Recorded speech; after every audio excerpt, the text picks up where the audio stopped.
안녕하세요. 김호준입니다. 예산안이 통과됐습니다. 개인적으로 가장 아쉬운 것은 아동수당입니다. 당초 보호자 소득과 무관하게 0세에서 5세 아동을 대상으로 했던 정부안은 야당의 반대로 소득 수준 상위 10%의 지급을 제외하기로 했습니다. 상위 10%는 그 돈 없어도 아이 키울 수 있지 않느냐. 보수가 항상 주장하는 선별 복지죠. 19세기 초 나폴레옹은 프랑스 혁명을 계승한다며 봉건적 의무와 농노제 폐지 그리고 전 시민에게 단일한 세금 체계를 선언했습니다. 왕과 귀족끼리의 동맹으로 유지되던 봉건국가에서 국민이 국가를 구성하는 소위 국민국가로 역사는 그렇게 발전을 합니다. 왕이나 귀족이 아니라 국가에 세금과 병역의 의무를 지고 국가는 그 국민의 보호 의무를 지게 된 거죠. 이후 가난한 빈민을 구제하는 구휼의 개념을 넘어서 국가가 국민 보편적 삶의 기본을 보장하는 복제 개념이 탄생합니다. 강도를 신고하면 경찰이 당신 소득의 상위 10%인가 아닌가 묻고 나서 출동하는 게 아니죠. 치안은 국가가 국민 모두에게 지는 보편 의무라서 그렇습니다. 자격은 국민이기만 하면 됩니다. 0세에서 5세까지 아동에게 국가가 삶의 기본에 대한 의무를 지겠다. 그 자격은 대한민국의 아동이기만 하면 된다. 이게 보편 복지죠. 반면 10%는 제외한다는 것은 곤란에 처한 90%의 상대적 빈민만을 구휼하겠다. 이것은 기본적으로 구제입니다. 그러니까 이건 돈의 문제가 아니라 국가의 의무를 어디까지로 할 것인가 하는 국가 철학의 문제다. 역사가 한 걸음 더 나아가는 걸 누군가 막았다. 김호준 생각이었습니다.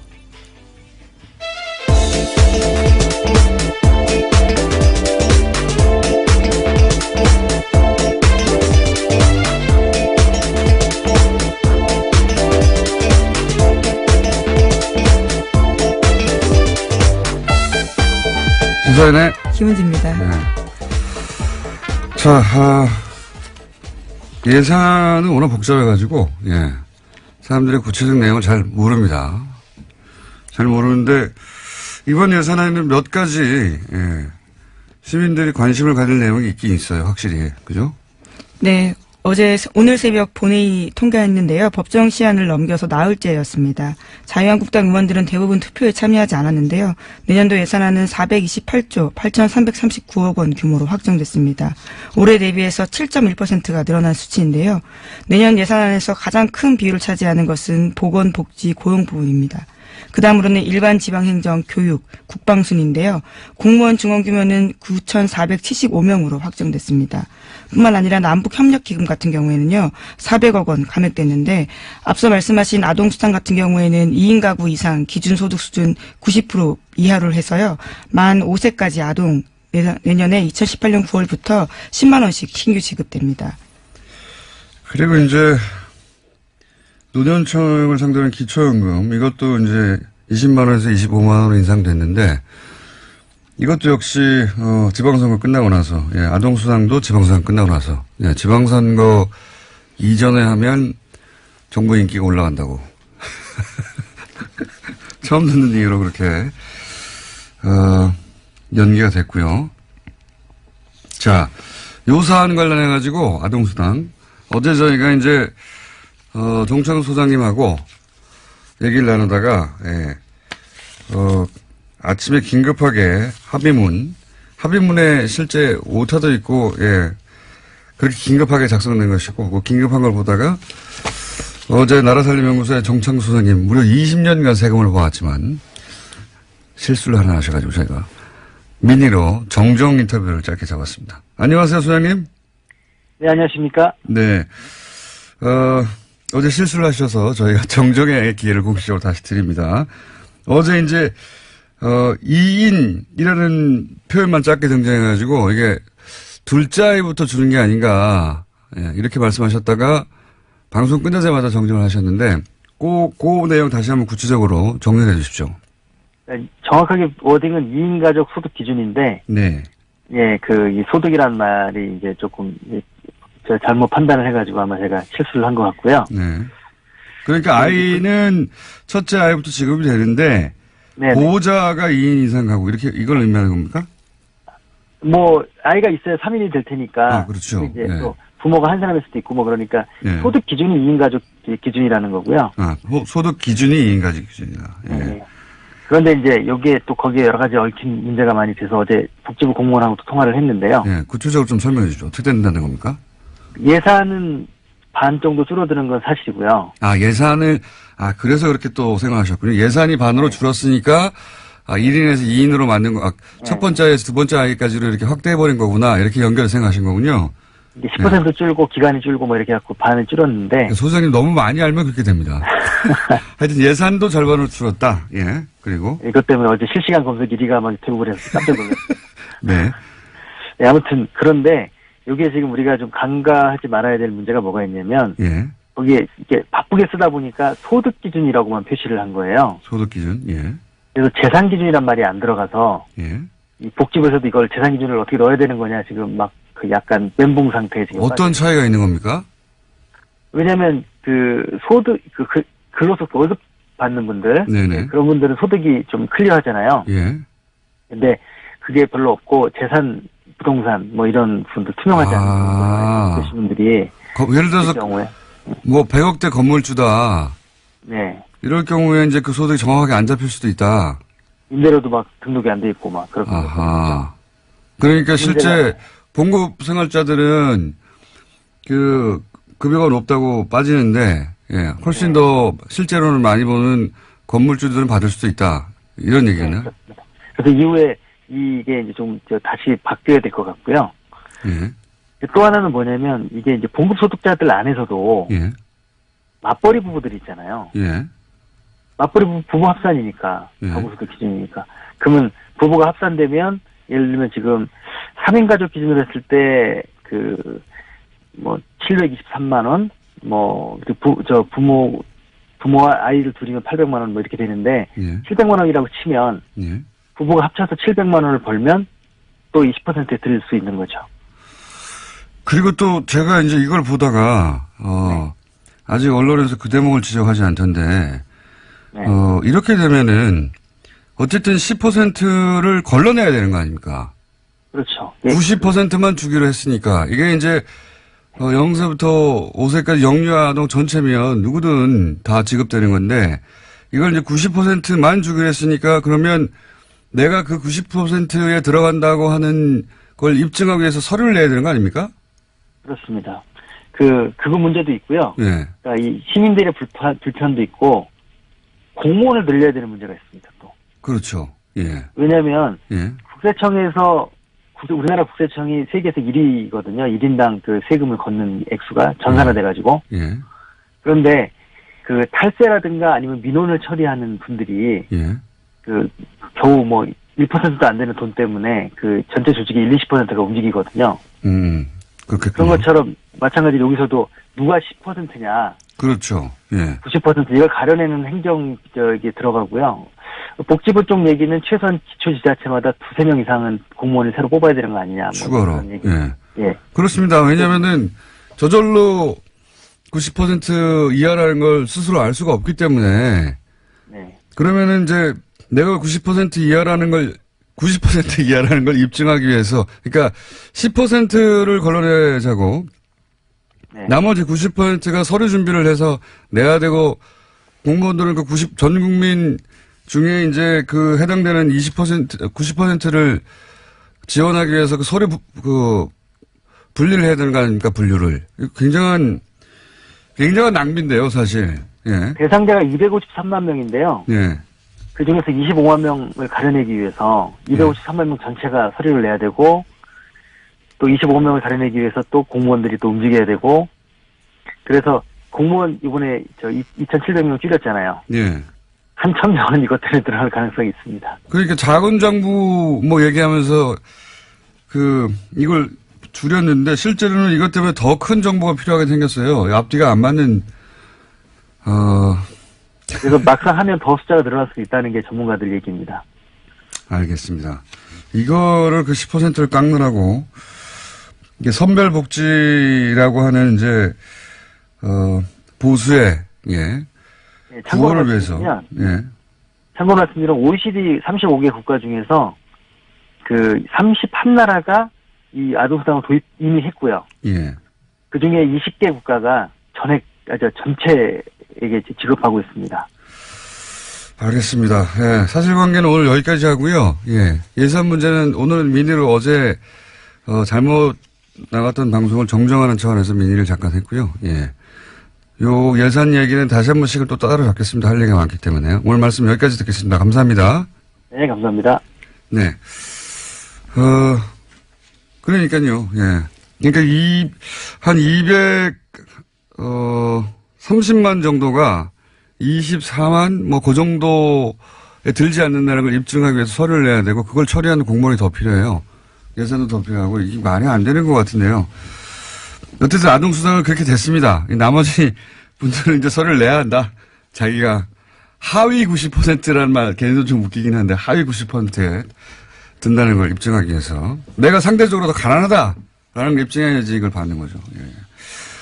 이건 철학적으로도 안 맞는 것 같은데. 자, 다음 뉴스는 뭡니까? 네, 유엔 사무차장이 어제 북한을 방문했습니다. 북한이 초청하고 유엔이 이에 응한 건데요.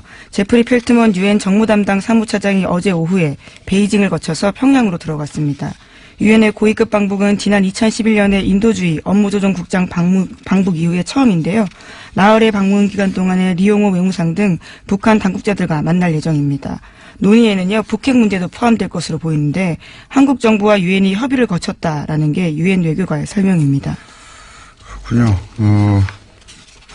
어떤 의미일까요? 북한이 유엔 고위급 방문을 허용한 게 오랜만인데 아마도 이제 대화 채널로 여러 가지 방안을 검토하고 그중 하나로 유엔대 모색하고 있는 게 아닌가. 뭐 북한은 자기가 원하는 대로 원하는 사람들만 입국을 허용하니까요. 근데 갑자기 유엔을 사무처장을 입국을 허용했다는 것은 의도가 있겠죠. 그게 대화 채널 중에 하나가 아닐까. 네, 지난 8월 달에 북핵 관련해서 대화 중지하겠다라고 유엔 사무총장이 밝힌 바가 있거든요. 예. 그에 앞선 사전 방문이 아니냐라는 예측도 나오고 있습니다. 그렇군요. 예. 유엔 얘기하고 외교 얘기하니까 갑자기 생각난 건데 어제 포린 폴리시라고 대표적인 외교 전문지죠. 예. 제가 이 얘기 갑자기 왜 하냐면 이 잡지를 들춰본 게 10년도 넘은 것 같은데 여기 우리나라가 좋은 의미로 기사가 실린 건 처음 봐가지고 제가 잠깐 소개하면 포린 폴리시에서 원래 매년 세계 사상가 100인을 선정해요. 사상가, 그렇죠. 뭐, 띵커. 네. 예. 근데 올해는 리띵커. 새롭게 생각하는 사람 50인을 선정해서 새로운 사상가. 왜 그렇게 리띵커를 선정했냐면, 이제 2016년은, 포퓰리즘이 전 세계를 휩쓴 해다. 영국의 브렉시트도 있었고, 그 다음에 트럼프도 당선됐고, 자국 대통령인데 그렇게 표현했어요. 뭐, 예를 들면, 필리핀의 두테르트. 이런 사람들이 당선되고 이런 브렉시트 같은 현상, 포퓰리즘이 전 세계를 휩쓸었는데, 그럼 올해는 어떤 해냐? 정의하기를 그런 새로운 질서에 대해서 다시 생각하고, 리팅크하고, 새롭게 등장한 현실에 맞설 새로운 길을 찾는 해. 이렇게 정의했어요. 예. 그래서 전 세계적으로 이런 새로운 시대에 새로운 철학을 제시한 각 분야 리더 50일 선정 뭐 이런 거거든요. 나름 권위 있는 겁니다. 여기에 등장하면. 네. 근데 거기서 문재인 대통령이 선정됐는데 전 세계 대통령 중엔 딱 2사람 되고 나머지는 뭐 변호사나 뭐 코미디언이나 기업가 각 분야 리더들인데 대통령 중에는 프랑스 마크롱하고 문재인 대통령이 선정됐어요. 근데 여기서 재밌는 것이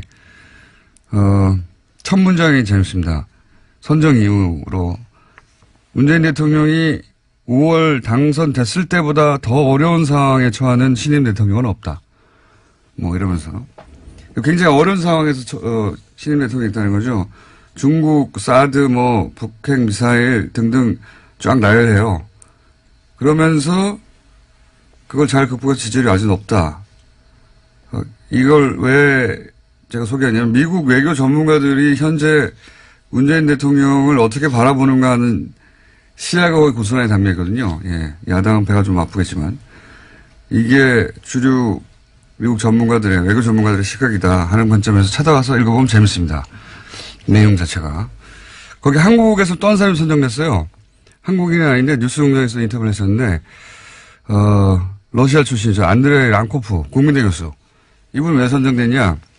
북한 김정은에 대한 이해 지평을 넓혔다는 겁니다. 한국의 질문으로 한국인은 아닌데 이분이 선정됐고 나머지 많습니다. 찾아보시면 재밌습니다. 잠깐 소개해드렸고. 자, 다음 뉴스는요. 네, 우병우 전 민정수석 관련된 뉴스인데요. 우 전 수석이 박근혜 정부의 비판적 성향을 가진 교육감들을 불법 사찰하도록 하고 이것을 국가정보원에 요구했다라는 정황이 드러났다고 한국일보가 보도했습니다. 우 전 수석은 지난해 3월 말 국정원 쪽에다가 정부 시책의 비판적인 교육감을 상대로 실질적 견제가 가능한 내용을 정교하게 파악하라 이렇게 요구했습니다. 그러니까 개인비 의혹 등을 파악해서 직접 압박을 가할 수 있는 내용을 알아오라고 한 건데요. 우 전 수석은 이 같은 내용을 파악하는데 열흘 안팎의 시간을 주고 집중 사찰하도록 지시했다라고 합니다. 그러자 국정원 쪽에서는 정교조 출신 교사의 교육청 발탁 인사, 친교육감 인사의 내부 승진 같이 특혜 의혹으로 공격할 수 있는 거리들을 파악해서 보고했다라고 합니다. 네, 박근혜 청와대는 이런 식이었어요, 다. 그러니까 국가 정책을 정하고 자기가 원하는 방향으로 끌고 가려고 반대하는 인사들은 개인 뒷조사를 하는 거죠. 개인 뒷조사. 네. 이게 무슨 정책과 정책에 부딪히는 게 아니라 말 안 들어? 예, 뒷조사해봐. 죽여. 이런 거거든요. 예, 이건 뭐 시정 잡배가 하는 짓인데 이런 식으로 했고 그 선봉에 우병우 전 민정수석 있었다는 건데 예, 여전히 우병우 민정수석 계속 빠져나가고 있죠. 새로운 내용이 또 하나 나왔네요. 자, 다음 뉴스는요. 네, 어제 김태우 전 청와대 대외전략기획관이 검찰에 소환됐습니다. 김 전 기획관은 김관진 전 장관과 이명박 전 대통령의 군 댓글 부대 혐의를 잇는 연결고리로 지목되고 있는데요. 관련해서 김관진 전 국방부 장관이 사이버사 댓글 공작에 이 전 대통령의 지시가 있었다라는 사실을 인정했다는 보도 나온 바 있습니다. 그런데 이런 보도가 나온 직후에요. 김태호 전 기획관과 이명박 전 대통령 두 사람이 만난 정황을 검찰이 포착했다고 JTBC가 보도했습니다. 김 전 기획관의 휴대전화에 관련된 정황이 남아있다라는 겁니다. 그렇군요. 댓글 공작 관련해서 대통령 지시를 인정했다. 네, 인정했다는 사실에 대해서는요. 이미 보도해 드린 바가 있는데요. 그 보도를 보고 황급하게 연락한 정황이 나온 겁니다. 그렇군요. 이분도, 예, 본인은 절대 자살하지 않는다는 선언을 해야 되지 않을까. 예. 저는 이런 뉴스를 볼 때마다 그런 생각이 듭니다. 예. 만났겠죠. 당연히. 예.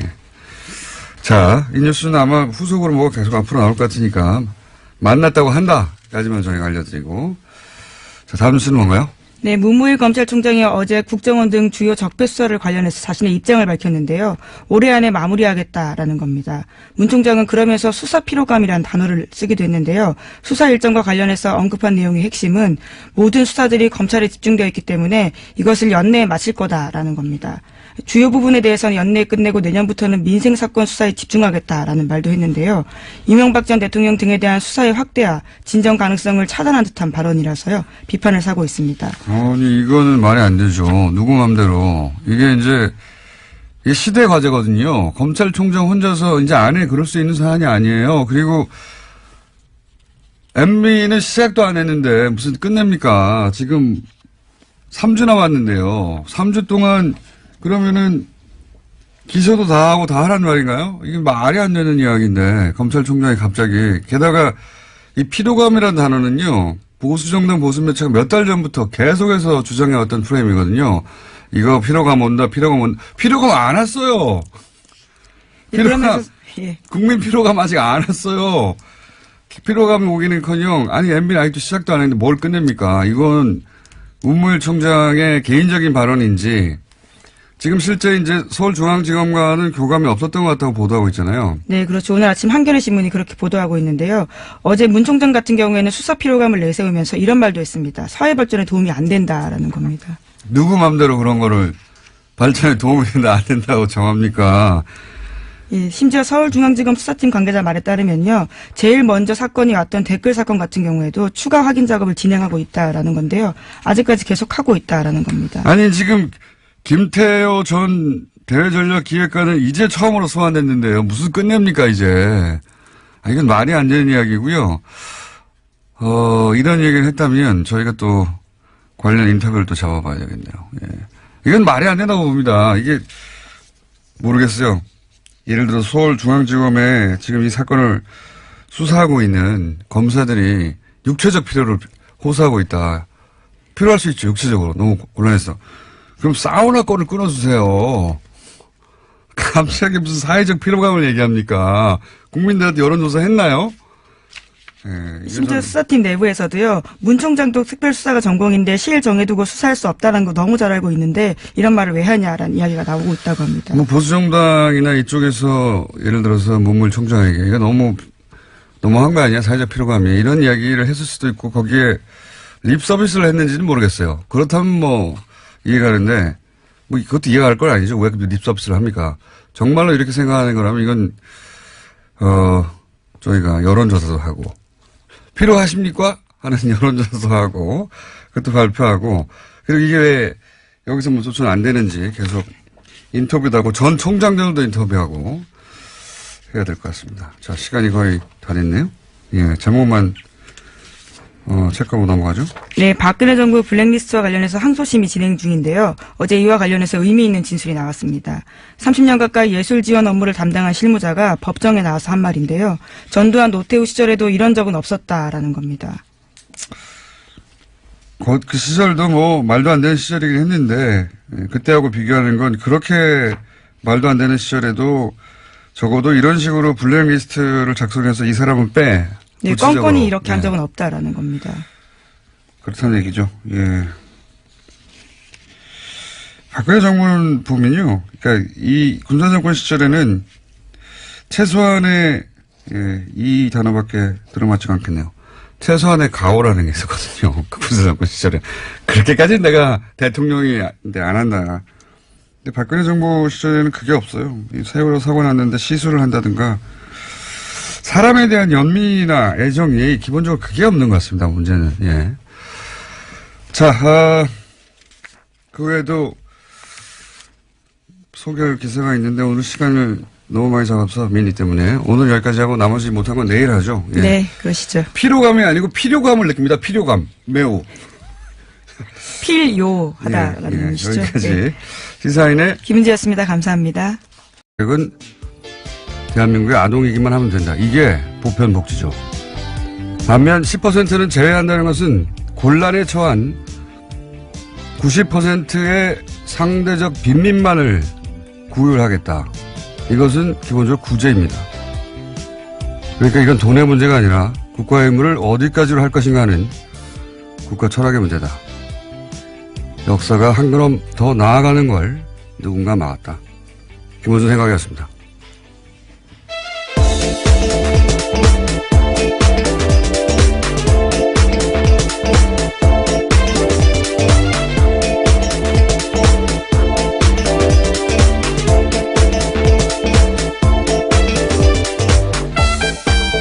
시사인의 김은지입니다. 네. 자, 예산은 워낙 복잡해가지고, 예. 사람들의 구체적 내용을 잘 모릅니다. 잘 모르는데, 이번 예산에는 몇 가지, 예. 시민들이 관심을 가질 내용이 있긴 있어요. 확실히. 그죠? 네. 오늘 새벽 본회의 통과했는데요. 법정 시한을 넘겨서 나흘째였습니다. 자유한국당 의원들은 대부분 투표에 참여하지 않았는데요. 내년도 예산안은 428조 8,339억 원 규모로 확정됐습니다. 올해 대비해서 7.1%가 늘어난 수치인데요. 내년 예산안에서 가장 큰 비율을 차지하는 것은 보건, 복지, 고용 부분입니다. 그 다음으로는 일반 지방행정, 교육, 국방 순인데요. 공무원 증원 규모는 9,407. 안녕하세요. 김호준입니다. 예산안이 통과됐습니다. 개인적으로 가장 아쉬운 것은 아동수당입니다. 당초 보호자 소득과 무관하게 0세에서 5세 아동을 대상으로 했던 정부안은 야당의 반대로 소득 수준 상위 10%의 지급을 제외하기로 했습니다. 상위 10%는 그 돈 없어도 아이 키울 수 있지 않느냐 보수가 항상 주장하는 선별 복지죠. 19세기 초 나폴레옹은 프랑스 혁명을 계승한다며 봉건적 의무와 농노제 폐지 그리고 전 시민에게 단일한 세금 체계를 선언했습니다. 왕과 귀족끼리의 동맹으로 유지되던 봉건국가에서 국민이 국가를 구성하는 소위 국민국가로 역사는 그렇게 발전을 합니다. 왕이나 귀족이 아니라 국가에 세금과 병역의 의무를 지고 국가는 그 국민의 보호 의무를 지게 된 거죠. 이후 가난한 빈민을 구제하는 구휼의 개념을 넘어서 국가가 국민 보편적 삶의 기본을 보장하는 복제 개념이 탄생합니다. 강도를 신고하면 경찰이 당신 소득의 상위 10%인가 아닌가 묻고 나서 출동하는 게 아니죠. 치안은 국가가 국민 모두에게 지는 보편 의무라서 그렇습니다. 자격은 국민이기만 하면 됩니다. 0세에서 5세까지 아동에게 국가가 삶의 기본에 대한 의무를 지겠다. 그 자격 25명으로 확정됐습니다. 뿐만 아니라 남북협력기금 같은 경우에는요. 400억 원 감액됐는데 앞서 말씀하신 아동수당 같은 경우에는 2인 가구 이상 기준소득 수준 90% 이하로 해서요. 만 5세까지 아동 내년에 2018년 9월부터 10만 원씩 신규 지급됩니다. 그리고 이제 노년층을 상대로 한 기초연금 이것도 이제 20만 원에서 25만 원으로 인상됐는데 이것도 역시 지방선거 끝나고 나서 아동수당도 지방선거 끝나고 나서 지방선거 이전에 하면 정부 인기가 올라간다고 처음 듣는 얘기로 그렇게 연기가 됐고요. 자, 요 사안 관련해 가지고 아동수당 어제 저희가 이제 정창 소장님하고 얘기를 나누다가 아침에 긴급하게 합의문에 실제 오타도 있고 그렇게 긴급하게 작성된 것이고 그 긴급한 걸 보다가 어제 나라살림연구소의 정창 소장님 무려 20년간 세금을 모았지만 실수를 하나 하셔가지고 저희가 미니로 정정 인터뷰를 짧게 잡았습니다. 안녕하세요, 소장님. 네, 안녕하십니까? 네. 어제 실수를 하셔서 저희가 정정의 기회를 공식적으로 다시 드립니다. 어제 이제, 2인이라는 표현만 짧게 등장해가지고 이게 둘째 아이부터 주는 게 아닌가, 이렇게 말씀하셨다가 방송 끝나자마자 정정을 하셨는데, 그 내용 다시 한번 구체적으로 정리해 주십시오. 네, 정확하게 워딩은 2인 가족 소득 기준인데, 네. 이 소득이란 말이 이제 조금, 제가 잘못 판단을 해가지고 아마 제가 실수를 한 것 같고요. 네. 그러니까 아이는 첫째 아이부터 지급이 되는데, 네네. 보호자가 2인 이상 가고 이걸 의미하는 겁니까? 아이가 있어야 3인이 될 테니까. 그렇죠. 이제 또 부모가 한 사람일 수도 있고 그러니까 소득 기준이 2인 가족 기준이라는 거고요. 소득 기준이 2인 가족 기준이다. 네. 그런데 이제 여기에 또 거기에 여러 가지 얽힌 문제가 많이 돼서 어제 복지부 공무원하고도 통화를 했는데요. 네, 구체적으로 좀 설명해 주죠. 어떻게 된다는 겁니까? 예산은 반 정도 줄어드는 건 사실이고요. 예산을, 그래서 그렇게 또 생각하셨군요. 예산이 반으로 줄었으니까, 1인에서 2인으로 만든 거, 첫 번째 아이에서 두 번째 아이까지로 이렇게 확대해버린 거구나. 이렇게 연결을 생각하신 거군요. 이게 10% 줄고 기간이 줄고 이렇게 해갖고 반을 줄었는데. 소장님 너무 많이 알면 그렇게 됩니다. 하여튼 예산도 절반으로 줄었다. 그리고. 이것 때문에 어제 실시간 검색 1위가 막 대부분 해서 깜짝 놀랐어요. 네. 네, 아무튼 그런데 여기에 지금 우리가 좀 간과하지 말아야 될 문제가 뭐가 있냐면. 거기에 이렇게 바쁘게 쓰다 보니까 소득 기준이라고만 표시를 한 거예요. 소득 기준, 그래서 재산 기준이란 말이 안 들어가서. 이 복지부에서도 이걸 재산 기준을 어떻게 넣어야 되는 거냐 지금 막 그 약간 멘붕 상태에 지금. 어떤 차이가 있는 겁니까? 왜냐면 소득 근로소 월급 받는 분들. 네네. 그런 분들은 소득이 좀 클리어하잖아요. 근데 그게 별로 없고 재산 부동산 이런 분들 투명하지 않은 분들 분들이 예를 들어서 경우에 100억대 건물주다. 네. 이럴 경우에 이제 그 소득이 정확하게 안 잡힐 수도 있다. 임대료도 막 등록이 안 돼 있고 막 그렇게. 그러니까 실제 봉급 생활자들은 그 급여가 높다고 빠지는데 훨씬 더 실제로는 많이 버는 건물주들은 받을 수도 있다. 이런 얘기겠네요.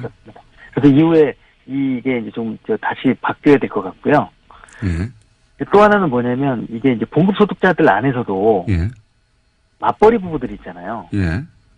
맞벌이 부부 합산이니까 예. 가구소득 기준이니까 그러면 부부가 합산되면 예를 들면 지금 3인 가족 기준으로 했을 때 뭐 723만 원, 뭐 부모와 아이를 둘이면 800만 원 뭐 이렇게 되는데 예. 700만 원이라고 치면 예.